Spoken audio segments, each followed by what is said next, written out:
बढ़ते आगे, बाड़ी विधायक गिरिराज सिंह मलिंगा के समर्थन में एकजुट हुआ है धौलपुर का सर्व समाज। बाड़ी में सर्व समाज के लोगों ने एसडीएम को ज्ञापन सौंपा है। मलिंगा को झूठा फंसाने पर आंदोलन की चेतावनी दी थी और आज बसेड़ी के सर्व समाज एकजुट हुआ। बसेड़ी के प्रबुद्ध जनों ने कहा, इस प्रकरण में पुलिस की भूमिका ही संदिग्ध है। जब 28 मार्च को ही पुलिस को मिली थी तहरीर तो दर्ज नहीं हुई एफआईआर। लोगों ने कहा, इस प्रकरण की नहीं हुई निष्पक्ष जांच तो बड़ा आंदोलन किया जाएगा।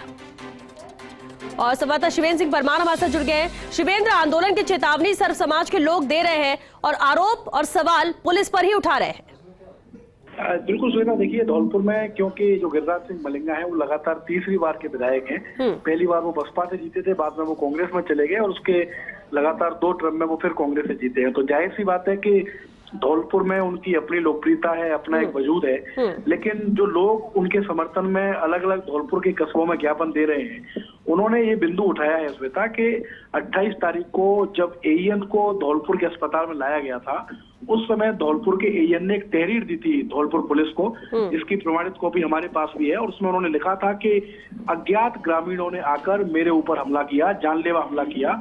उसमें उन्होंने अज्ञात हमलावर लिखा। लेकिन इसके बावजूद 28 मार्च को धौलपुर की जो निहालगंज थाना पुलिस है उसने इस पर एफआईआर दर्ज नहीं की। उस तहरीर को सिर्फ एक तरीके से ठंडे बस्ते में डाल दिया।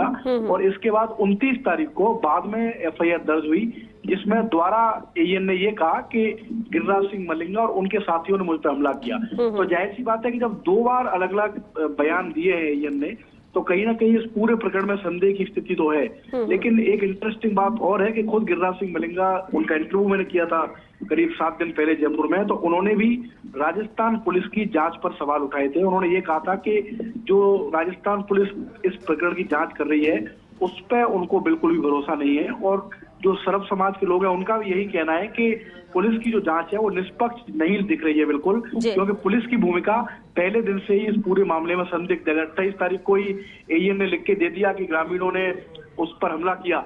मान लीजिए कि द्वारा भी मलिंगा का नाम इस एफआईआर में जोड़ा जा सकता था, लेकिन जब मुख्यमंत्री के आदेश है कि एक बार अगर कोई तहरीर आ गई, किसी ने एफआईआर करने की इच्छा जताई है, तो ऐसा क्या कारण रहा कि 28 तारीख को धौलपुर पुलिस ने इस प्रकरण में एफआईआर नहीं की। और एक कारण ये भी है कि ऐसा क्या कारण हुआ कि जब इतनी गंभीर मारपीट एईएन के साथ हुई तो उसने पहली बार में मलिंगा का नाम क्यों नहीं दिया? क्या बाद में किसी तरीका कोई दबाव था या बाद में कोई षड्यंत्र इसमें था? हालांकि सभी जांच के विषय हैं, लेकिन धौलपुर जिले में सुगबुगाहट जरूर है, हलचल जरूर है। अलग अलग कस्बों में जो अलग अलग समाजों के लोग हैं, सामाजिक संगठनों के लोग हैं, वो एकत्रित हो रहे हैं और गिरिराज सिंह मलिंगा के समर्थन में प्रशासनिक अधिकारियों को ज्ञापन दे रहे हैं और यही मांग कर रहे हैं कि इस पूरे प्रकरण की निष्पक्ष जांच होनी चाहिए। अगर गलत तरीके से इसमें विधायक को फंसाया गया तो एक बड़ा आंदोलन धौलपुर में और पूर्वी राजस्थान में हो सकता है। बिल्कुल, चलिए बहुत शुक्रिया शिवेंद्र आपका इस पूरी जानकारी के लिए।